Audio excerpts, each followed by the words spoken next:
आज तक न्यूज़ के मुअज़्ज़ज़ नाज़रीन अस्सलामु अलैकुम।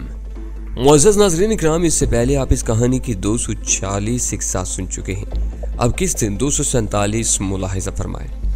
उन्हें अंदाज़ा था कि दोनों तरफ के बाज़ शराफत और अमन सुकून से मामले को निपटाना चाहते थे। सिर्फ राहिला के गैर ज़रूरी मुस्तैदी ने सूरत हाल ख़राब कर दी थी। उस गैर ज़रूरी मुस्तैदी का नतीजा वो खुद भी भुगत रही थी। मैंने देखा वो दोनों गाड़ियों के दरमियान खुली जगह में ज़मीन पर चित पड़ी थी और दलेडी उसके सीने पर सवार थी। दलेडी ने उसे कुछ उसी तरह दबोचा हुआ था जैसे बिल्ली ने चूहे को। चूहा बेशक जिसामत में बिल्ली के तकरीबन बराबर ही हो, लेकिन वो बहरहाल चूहा होता है। राहिला यकीनन चूहा तो नहीं थी, लेकिन उस वक्त दलेडी ने जिस तरह उसे दबोच रखा था उस आलम में वो एक में बस चूहा ही नजर आ रही थी। दलेडी दोनों हाथों से उसका गला दबा रही थी और उसकी आंखें हल्कों से उबल आई थी। मैंने बिला तामुल दोनों गाड़ियों की तरफ हाथ उठाते हुए चिल्लाकर अंग्रेजी में कहा, कोई गोली न चलाए प्लीज, ये मसला दोस्ताना माहौल में तय हो जाएगा। उस वक्त मैंने उस इल्तिजा में कोई आर महसूस नहीं की थी। गो कि मुझे यकीन नहीं था कि कोई उस इल्तिजा पर कान धरेगा। ताहम मैंने आखिरी लफ्ज़ मुंह से निकलते ही तन बतकदीर होकर दलेडी की तरफ छलांग लगा दी। उस दौरान में उस अंदेशे से गोया मेरी धड़कनें रुकी हुई थी कि किसी भी लम्हे गोली मेरे जिस्म को चीरती हुई गुजर जाएगी और कम अज कम मेरे लिए यह किस्सा यहीं ख़त्म हो जाएगा। मगर ऐसा नहीं हुआ। मैं बखैर आफियत छलांग लगाने और दलेडी के करीब पहुंच जाने में कामयाब हो गया। चाहे दलेडी के आदमियों ने मेरी इंतहाई उजरत में की गई इल्तिजा को भी समझ लिया था, उस पर यकीन कर लिया था और उसे शर्फ़े कबूलियत बख्श दिया था। मैं उसके दोनों बाजू पकड़कर चौड़े करने की कोशिश कर रहा था ताकि राहिला की गर्दन उसके गिरफ्त से छूट जाए, लेकिन छूटना या बाजुओं का चौड़े होना तो दरकिनार उनमें मामूली सा खम भी नहीं आया था। बस शायद इतना सा ही फर्क पड़ा था कि राहिला की गर्दन पर उसके हाथों के आहिनी शिकंजे का बढ़ता हुआ दबाव रुक गया था। मालूम नहीं वो भी मेरी कोशिश से रुका था या उसमें भी दलेडी की मर्जी को दखल था। उसका चेहरा मेरे चेहरे से 2-4 इंच के फासले पर ही था। मैं उसकी आतिशी सांसों की तपश अपने चेहरे पर महसूस कर सकता था। कुछ देर पहले उस औरत की आंखों में बर्फजार फैले हुए थे, बल्कि उसकी पूरी शख्सियत का तासुर ही बर्फजारों जैसा था। लेकिन अब एहसास हो रहा था कि उसके अंदर तो आतिश व शाम मुकैयद थे जो फट पड़े थे। वह आग उगल रही थी, शायद उसके हर मसा में जान से तपश फूट रही थी। मगर जिस लम्हे मैंने उसके बाजू गिरफ्त में लिए थे और उन पर जोर आजमाई शुरू की थी, उसकी आंखों में कूदती हुई बिजलियां जैसे मध्यम पड़ गई थी। हम एक दूसरे की आंखों में आंखें डाले हुए थे। पलक झपकना तो वो गोया जानती ही नहीं थी। मुझे याद नहीं था कि जब से उसका और मेरा सामना हुआ था मैंने उसे पलक झपकते देखा था। शायद उस वजह से उसकी आंखें और भी ज्यादा असेबी सी लगती थी। उन आंखों में गज़ो गज़ब के साथ अब जो तासुर शामिल हुआ था वो तमस्खराना सा तज़हीक अमेज था, या फिर शायद उसे एक तरह का चैलेंज भी कहा जा सकता था। वो गोया आंखों ही आंखों में कह रही थी, अच्छा तो तुम्हारा ख्याल है कि तुम मेरे बाजुओं पर जोर आजमाई करके अपने दोस्त को मेरी गिरफ्त से छुड़ा लोगे? क्या इससे पहले तुमने कभी शेरनी के जबड़े से उसका शिकार छुड़ाया है? नहीं। तो फिर अब क्यों अपना वक्त ज़ाया करने और अपने आप को हिलाकत में डालने आ गए हो? शायद तुम्हें अपनी ताकत का बहुत बड़ा घमंड है। चलो कोई बात नहीं, जोर आजमाई करके देख लो। मेरे घुटने जमीन पर टिके हुए थे। मैंने इतनी कुव्वत सर्फ की कि मुझे महसूस होने लगा मेरे घुटने जमीन में धंसते जा रहे थे। मैं न सिर्फ उसके दोनों बाजुओं को एक दूसरे से दूर करने के लिए जोर लगा रहा था, बल्कि मेरे हाथ भी उसकी कलाइयों पर लम्हा व लम्हा आहिनी शिकंजे की तरह गिरफ्त सख्त कर रहे थे। ये वो गिरफ्त थी जिसमें गोश्त कुचला जाता था और बाजू एक अरसा के लिए नाकारा हो जाते थे। लेकिन उस असेबी मखलूक ने न जाने क्या खाया हुआ था और उसका जिस्म न जाने किस चीज़ का बना हुआ था कि उस पर कोई असर दिखाई नहीं देता था।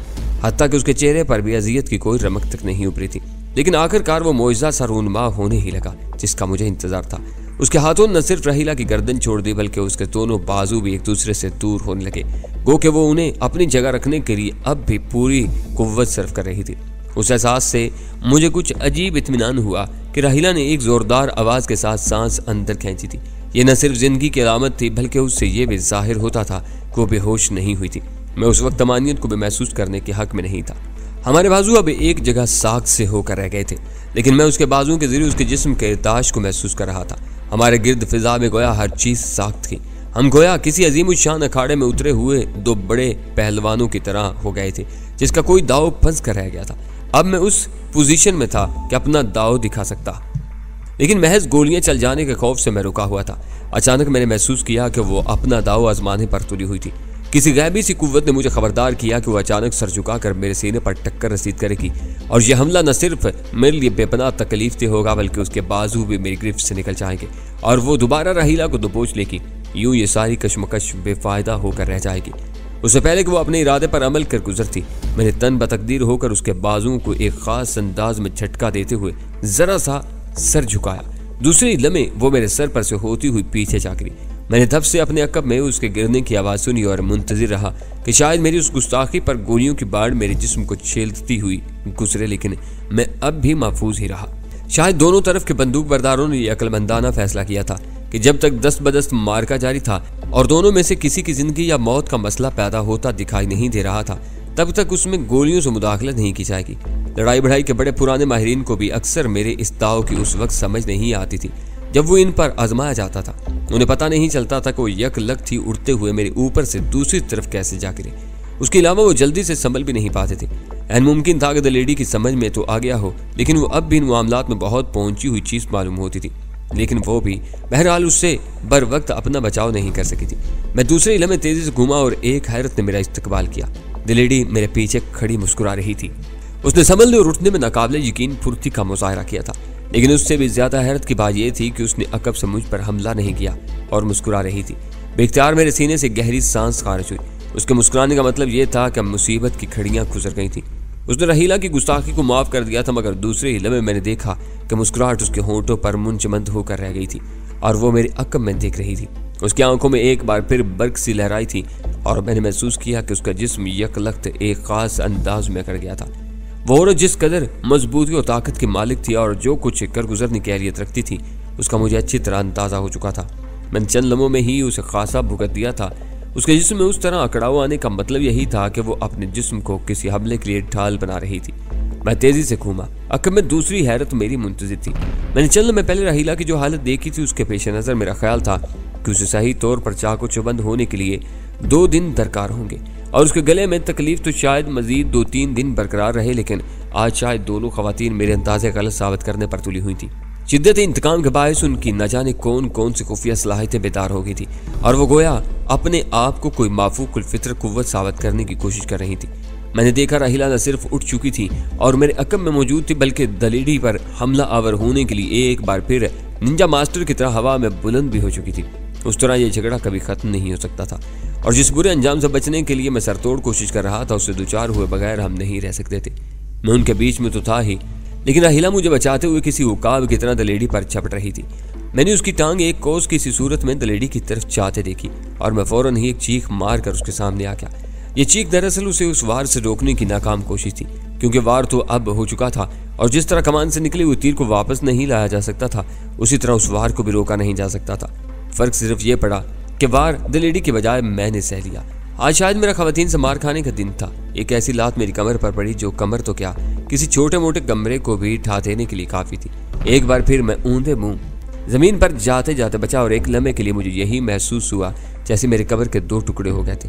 मैं नहीं कह सकता था कि मेरी नाकाबिले यकीन से कुव्वत बर्दाश्त थी या फिर जिद्दोजहद से ज्यादा तशवीश जिसने मुझे ढेर होने से बाज रखा। तशवीश अब भी मुझे उसी बात की थी कि सूरत हाल पेकड़ न जाए, मामला मेरे हाथ से निकल न जाए, लेकिन लगता था कि राहिला को मेरी उस तशवीश की जरा भी फिक्र नहीं थी। अगर वो मेरी तशवीश से लाइल्म थी, तब भी एक लम्हे के लिए मेरी हालत सार के बारे में ही सोच ली थी। मैंने पहले द लेडी का एक भयानक वार बर्दाश्त किया था, फिर उससे जोर आजमाई में मुझे दांतों पसीने आ गए थे और अब राहिला की लात जिस तकनीक से मेरी कमर पर पड़ी थी, उससे मेरी रीढ़ की हड्डी टूटते टूटते बची थी, मगर उसके बावजूद राहिला ने एक लम्हे भी तवक्कुफ नहीं किया। उसका बाजू द लेडी के सर पर चाप रसीद करने के लिए हवा में बुलंद हो चुका था। गनीमत था कि मैं अपनी तमाम तर बदहाली के बावजूद उस मर्तबा उसका बाजू हवा ही में रोकने में कामयाब हो गया। उसका बाजू मेरे हाथ के शिकंजे में फंस कर रह गया। उसके बावजूद वो बाज नहीं आई और उसने बाजू मेरे हाथ में होने के बावजूद हवा में उछलने की कोशिश की, लेकिन ये कोशिश मैंने नाकाम बना दी।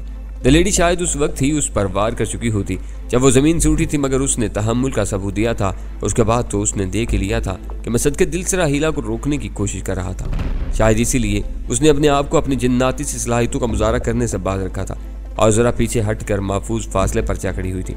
राहिला शायद द लेडी पर कुछ ज्यादा ही खार खाए हुए थी।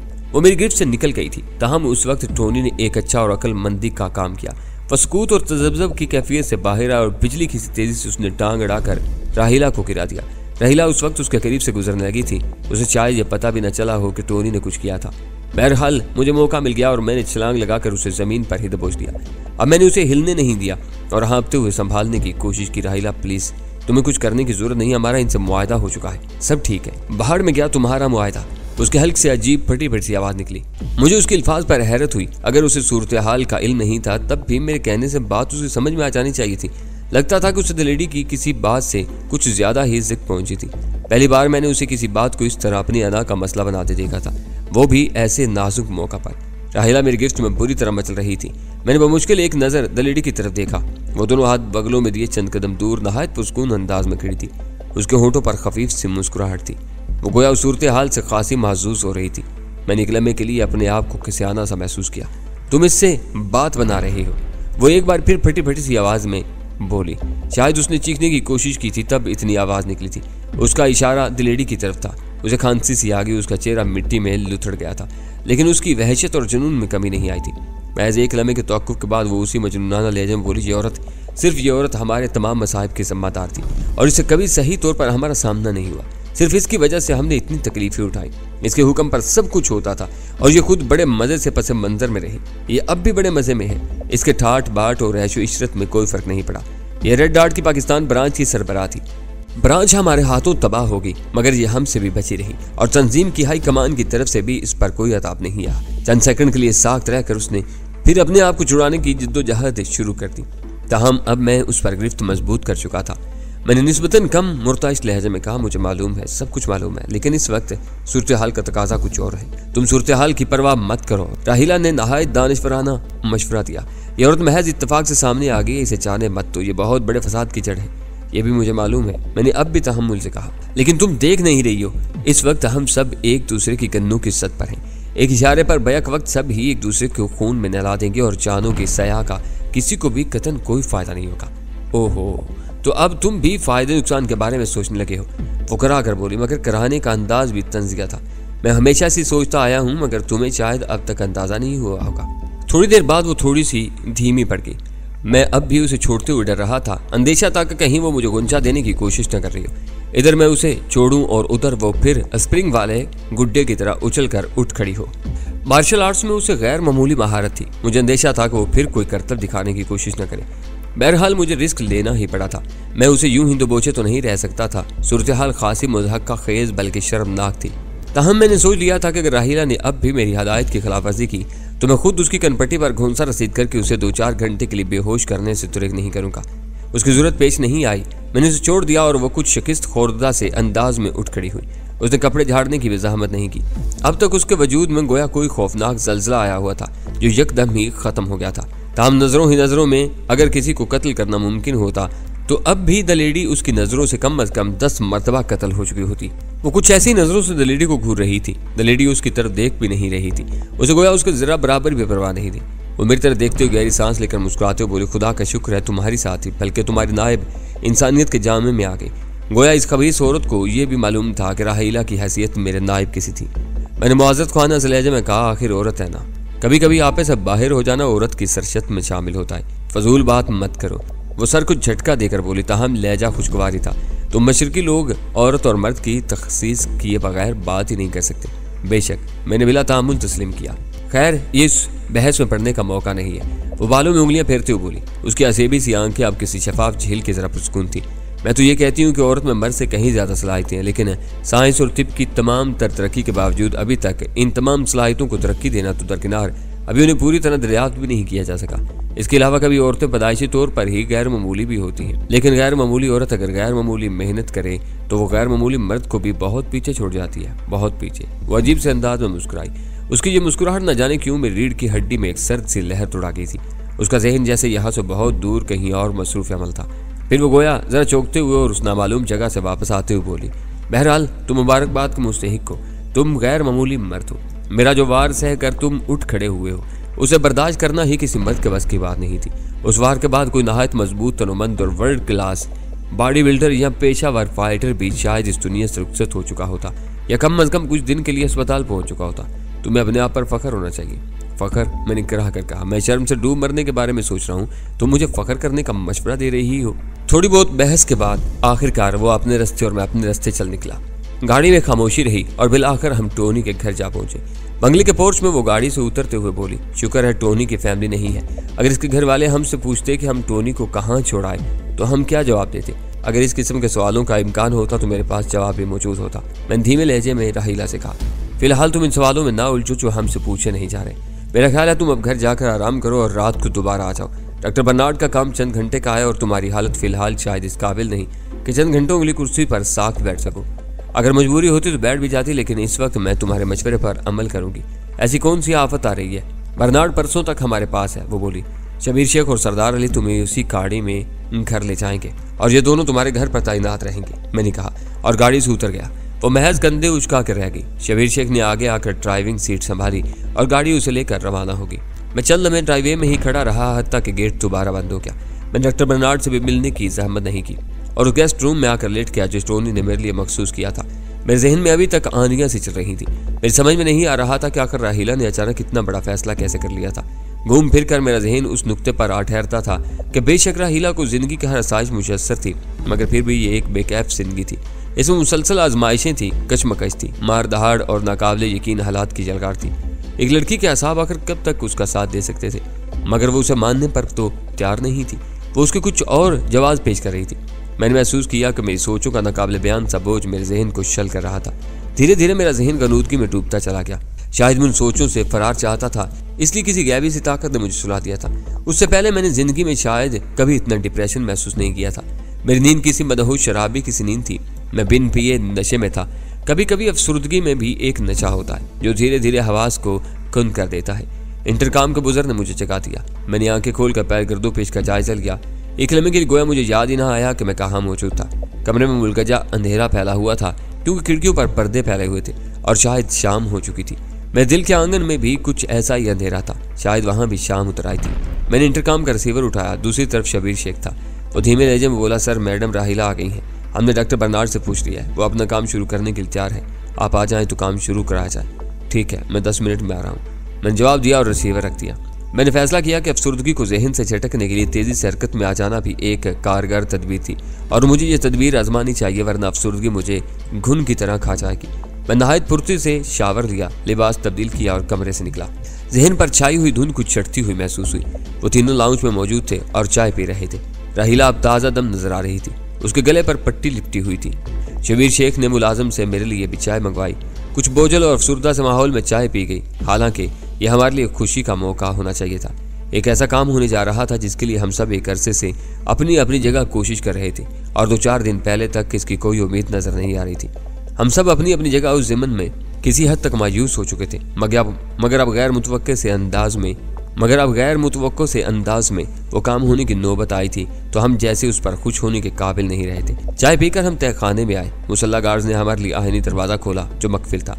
अंदर डॉक्टर बर्नार्ड ने बाचें पिलाकर हमारा इस्तकबाल किया। वो खासा खुश नजर आ रहा था, शायद इसलिए कि उसकी रिहाई करीब आ गई थी। उसके पाँव पर पट्टी तो बददस्तूर बंधी हुई थी, लेकिन वो चलते फिरते हुए अब बहुत कम लंगड़ाता था। सफदर और सुलेमान जो घर की निगरानी पर मामूर थे मुझे बताने लगे कि द लेडी का फ़ोन आया था, लेकिन मैं उस वक्त सो रहा था, इसलिए मुझे डिस्टर्ब नहीं किया गया। वो डॉक्टर बर्नार्ड से बात करना चाहती थी। सफदर और सुलेमान ने अपनी निगरानी में बर्नार्ड से उसकी बात करवा दी थी और स्टेनोसेट पर खुद भी सुनते रहे थे। द लेडी ने उसे ताकीद की थी कि वो जल्द अज जल्द दयानतदाराना तरीके से अपना काम करते। उसका मतलब था कि द लेडी ने अपने वादे के मुताबिक फ़ोन किया था, जबकि मुझे ये बात भी याद नहीं रही थी और मैंने उसके फ़ोन का इंतज़ार भी नहीं किया था। उसके तर्ज अमल से यही जाहिर होता था कि अब उस काम को निपटाने के मामले में मुखलिस थी। डॉक्टर बर्नार्ड राहिला को देखकर बड़ा गर्मजोशी से अंग्रेजी में बोला, आओ आओ प्यारी लड़की, इस कुर्सी पर बैठ जाओ।